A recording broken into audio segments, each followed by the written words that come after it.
If you're comparing yourself to others right now, watching other businesses crush it, seeing people in your industry take your clients, wishing you were further along, I need you to hear this. The fact that nobody knows you yet might actually be the best thing that could happen to you. Because what looks like obscurity to you might actually be preparation to God. So in the next few minutes, I'm going to walk you through one of the most important and powerful stories in the Bible and show you how God is using this exact same season to prepare you for something you can't even see yet. And if you stick with me till the end, I'll give you the one question you need to ask yourself when doubt creeps in and tells you that you're not ready yet. My name is Kyle White. I've owned over 100 properties, I built and scaled a successful real estate business, and I've led over 1,000 coaching sessions as a business coach with entrepreneurs just like you to help them grow clarity and peace in their business and in their life. And here's what I know. The season that you're in right now is not being wasted. It's not random, and it's not a mistake. God is preparing you for your big moment. Let me take you back to 1 Samuel 16 in the Bible. God tells the prophet Samuel to go and find the next king of Israel. He sends him to a man named Jesse to anoint one of his sons. So Samuel shows up, and Jesse parades his sons in front of him, one by one. They're tall, they're strong, they're handsome, they're very impressive, every single one of them. And every single time Samuel says to himself, this must be the one. But God says no. 7 times in a row, God tells Samuel that's not him. Finally, Samuel asks the question, are these all the sons you have? And Jesse says, well, there's one more, but he's just the youngest. He's out tending the sheep. You're probably not interested in him. So they call him in. And his name is David. And immediately God says to Samuel, rise and anoint him. He is the one. Now think about that for a second, okay? David wasn't the oldest. He wasn't the strongest. He wasn't even invited into the meeting. He was overlooked, the forgotten one, the one nobody thought was ready. But God said, that's my guy. And here's what I need you to hear today. If you're feeling overlooked right now, if you feel like nobody sees you, if you feel like you're not where you're supposed to be, you're in good company. Because that's exactly where God does his best work. Obscurity is not a curse, it's preparation. Now stick with me because it goes even deeper here. So as we fast forward, David is anointed as the next king, but he's not king yet. He goes back to the sheep, back to the fields, back into obscurity. But here's what's happening while nobody's watching, and what many people miss about the story of David. While David is just tending the sheep, he's also learning to play the harp. He's out there in the wilderness, practicing, getting better, mastering a skill that seems completely irrelevant to his calling. But then, one day, King Saul is being tormented by an evil spirit. He can't rest. He's desperate for relief. So his servants say to him, we need someone who can play music to soothe the king. And who they call? David, the shepherd boy who learned to play the harp in the fields when nobody was watching. And just like that, David goes from the pasture to the palace, not because he killed the giant yet, but because he developed a skill in obscurity that opened a door that he never saw coming. So let me ask you this.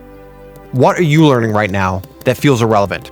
What have you experienced that you look as a setback that may actually be something that's going to benefit you in the future? Because I'm telling you, God is using it. He's preparing you. And the harp that you're playing right now in obscurity is going to open a door you can't even imagine yet. God has given you skills far beyond what your competition has. He's given you a mind and a purpose far greater than what you've done so far. He's got big plans to use what you're learning right now for something greater than you can see. And now, let's get to the famous part of the story. The Israelites are at a standoff with the Philistines. There's 2 armies, 2 hills, but there's one valley separating them. And the Philistines, they have the champion, and we all know his name, Goliath.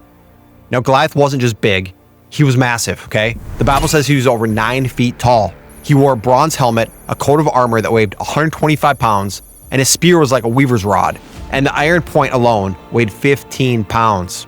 He was a walking fortress, a one-man show, a weapon of war, and a giant that nobody wanted to face. And every single day, for 40 days straight, he did the same thing. He would step out into the valley and he would taunt the Israelites. He would say, send someone out to fight me, or are you all cowards?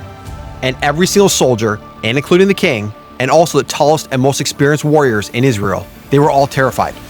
Picture this, an entire army paralyzed by fear, not for one day, not for 1 week, but for 40 days by one person. 40 days of shame, 40 days of humiliation, 40 days of a giant telling them that they weren't good enough, and no one did anything. But then David showed up. He was not there to fight. He wasn't enlisted in the army. He was just bringing food to his 3 older brothers who were on the front lines. And as he's talking to them, Goliath comes out and he gives out his challenge. The same challenge he's been given for the last 40 days. Who's going to come out here and fight me? Or are you all cowards? And the Bible says that when the Israelites saw him, they all ran in great fear. But David, he doesn't run. He turns to the soldiers nearby and he says, "What will be done for the man who kills this Philistine and removes this disgrace from Israel?" Now think about that for a second, okay? Everyone else is asking the question, how do we survive this?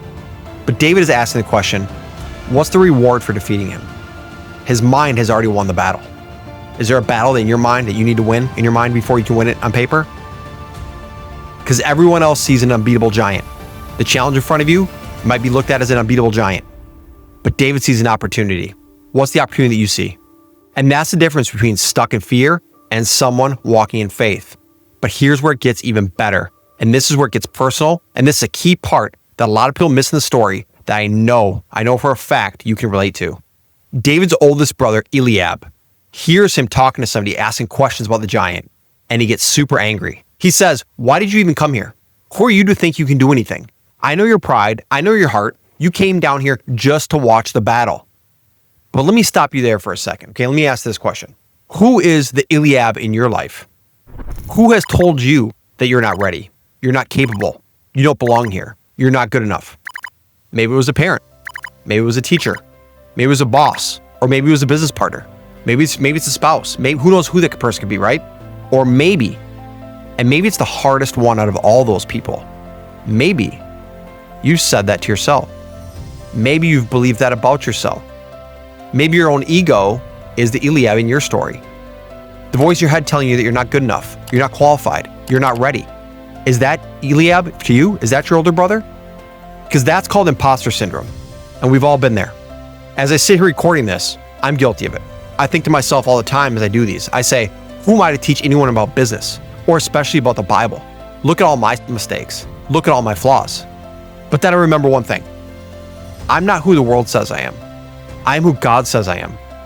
And earlier in the story, God told Samuel that David was chosen to be king. And I believe that God has chosen you and me for greater things in our lives than we're seeing today. So when David hears Goliath's challenge, he doesn't listen to Eliab. He doesn't listen to the doubt. He doesn't listen to the fear. He listens to what God says about him. He says to King Saul, he says, "Let no one lose heart on account of this Philistine. Your servant will go up and fight him. I'm going to go beat him." David's confidence can be. And that's what I want you to hear today. The giant standing in front of you is not bigger than the calling that God has placed on your life. The doubt, the fear, the comparison, the voice telling you that you're not ready. None of it's bigger than what God has said about you. God has chosen you for this. And the story about David's life, it goes on and on. It just continues to get better and better with the challenges that he has to overcome. But look at this part. King Saul looks at David and he says, "You can't fight Goliath. You're just a boy. He's a warrior." But then David says something very powerful. He says, "Your servant has been keeping his father's sheep. When a lion or a bear came out and carried off a sheep from the flock, I went after it. I struck it, and I rescued the sheep from its mouth. Your servant has killed both the lion and the bear. This Philistine will be like one of them." Now, do you see what just happened there? David's past battles, the ones that nobody saw, the ones that happened in obscurity, those were just preparation for the giant that he was facing that day. The lion and the bear, they weren't distractions. They were training ground. So let me ask you this. What battles are you facing right now that seem insurmountable? What obstacles are standing in your way that make you want to just give up and throw it all in? Because I'm telling you right now, those are not roadblocks. Those are stepping stones. God is using them to prepare you for your big moment. The struggles in your business right now, the financial pressure, the lack of clients, the systems that aren't working yet, those are your lions and your bears. And when you face them with faith, you're getting ready to kill your giant. Now, we all know how this story ends, right? David picks up a stone and he puts it in his sling. And he strikes Goliath right in the face. Bible says forehead. Face sounds better. I'm going to say face. Smacks him right in the face, right in the forehead. A teenager, a shepherd boy, kills a 9-foot giant in front of everybody. And then David goes on to become the king of Israel, one of the greatest kings in the entire Bible. But here's what I want you to remember.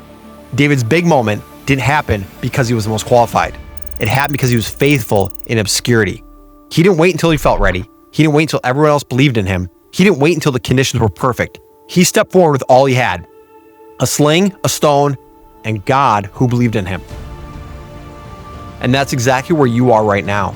Now, you may not feel well known. You may not feel successful. You may not feel like you're where you want to be, but I'm confident that God has you exactly where He wants you. And watching this video is not an accident. Because here's the bottom line. Obscurity isn't a curse. It's preparation. The skills you're developing, the battles you're facing, the doubts you're overcoming, all of it is getting you ready for something bigger than you can see right now. So when the doubt creeps in, when the Eliabs are showing up in your life and telling you that you're not ready, when the giant is staying in front of you and he feels too big, I want you to ask yourself this one question. Am I who the world says I am, or am I who God says I am? Because if you're who God says you are, then the giant doesn't stand a chance. You're on the cusp of your big moment right now. If you felt struggles in your business, or you felt like there's more to what God has planned for your life, I want to offer you a solution. As a business coach for entrepreneurs and small business owners, I've created a course that answers the most common struggles that I see business owners face. Things like money problems, how to build systems, where do I even start, how do I hire someone, how do I lead a team, and most importantly, how do I change my habits, control my schedule, and improve my mindset to believe that I'm able to do it. In this course, I go through all of that and even more. And when you get the course, you don't just get that.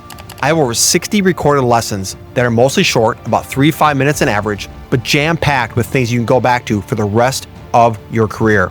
There are over 20 worksheets that help you understand exactly how to implement this in your business immediately. No fluff, just meat. And when you sign up, you have access to become part of a community with other faith-based business owners where you can ask questions and get advice. And I'm in there as well, helping to lead and guide. If you're interested in learning more, check the link in the description. But either way, I know this. I know God is doing something big in your life right now, and you're on the cusp of your big moment.